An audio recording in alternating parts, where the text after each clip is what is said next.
You ever see a new product drop and it's quiet, barely a ripple, and then another one comes along and it's like a lightning strike, an absolute event?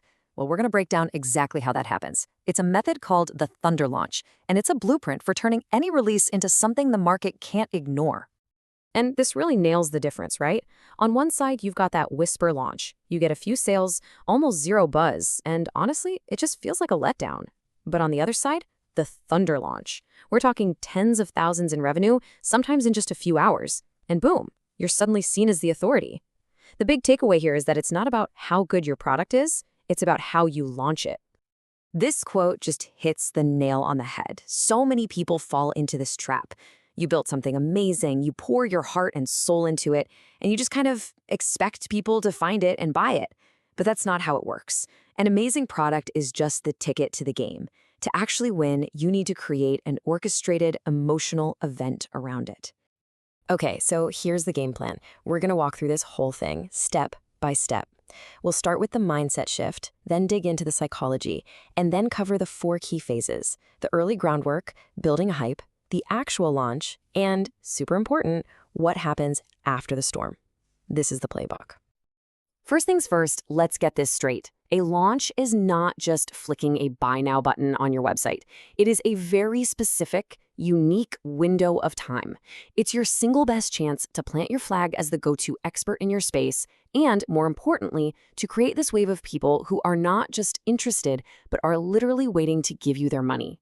So, what's really driving all this? What's the engine? It's not a list of features. It's not specs. It's pure, raw emotion. A true thunder launch runs on 2 incredibly powerful psychological triggers.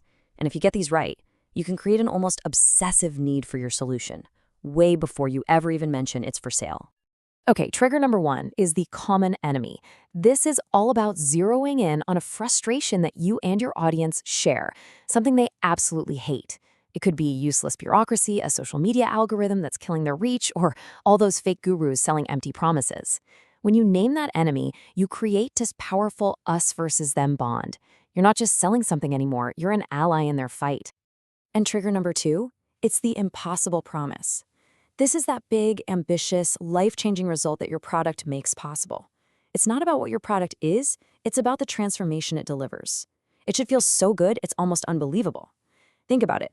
The common enemy creates frustration and anger. The impossible promise creates hope. That's the 1-2 punch that fuels the entire launch.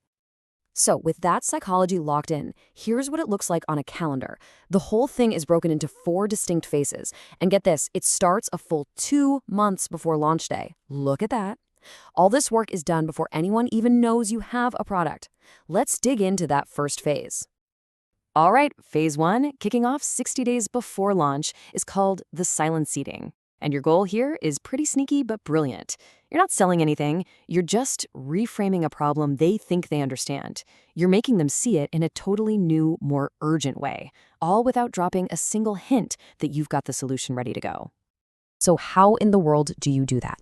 Well, you start sharing content that totally challenges their assumptions. Forget 5 tips to do X. Think more like, why everything you know about X is wrong.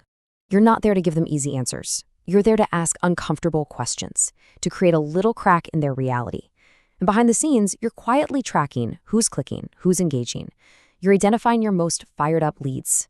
They're your VIP list now. Okay, about a month out from launch, we shift gears into phase 2, building the hype. You've got their attention. Now the mission is to turn that attention into white-hot anticipation. And you do this by delivering a very specific 3-part sequence of super valuable content. And there's a formula for this. First, you hit them with the great revelation. This is where you pull back the curtain on a huge new opportunity while showing them why the old way is basically a dead end. Second, you give them an intermediate solution. You share a few of your secret ingredients and solve a small part of their problem for free, proving you know your stuff. And finally, the proof and velocity. You show them case studies, testimonials, and position your product as the fastest, safest way to get the full result. Each piece trains them to be excited to hear from you. And all of that leads right here to the moment of truth, launch day. This isn't just sending out an email saying, hey, it's ready. It's the grand finale. It's the emotional and logical peak of this entire 2-month journey you've taken them on. All that tension, all that anticipation, this is where it gets released and converted into sales. Now, on launch day, there is one golden rule you absolutely cannot break. Any urgency or scarcity you use has to be real. I'm not talking about those fake countdown timers that just reset, no way. It has to be tied to something real that adds value, a limited number of coaching spots, a special launch price that is genuinely going up, or amazing bonuses that are really, truly going away. And let's talk about those bonuses for a second, because they're your secret weapon. The best bonuses aren't just random PDFs you throw in. They're strategically designed to obliterate any last-second doubts. They should make using your core product easier, faster, or safer. The goal is to stack the value so high that the thought of not buying feels like taking a huge loss. Now, we've arrived at the final phase. And this is the one that almost everybody gets wrong. The launch is not over when the timer hits 0. What you do in the days right after you close the cart is absolutely critical for your long-term success and for setting up your next funder launch. So right after the launch, your job splits into 2. For your brand new customers, you need to roll out the red carpet, an amazing welcome sequence that kills any buyer's remorse and helps them get a quick, easy win. But you absolutely do not forget the people who didn't buy. For them, you acknowledge their decision, you give them even more free value, and you keep that relationship warm. They're your hottest leads for whatever you do next. When you step back and look at it, this whole thing is so much more than just a marketing plan. It's really a test of leadership. It's about your ability to take a group of people on a journey, to change how they see the world, and to inspire them to take a big, meaningful step forward. If you follow this blueprint, your next launch won't just make you money. It will be a statement. It'll plant your flag firmly in the ground as the leader in your market. So really, the only thing left to think about is, when are you going to start your silent seeding phase?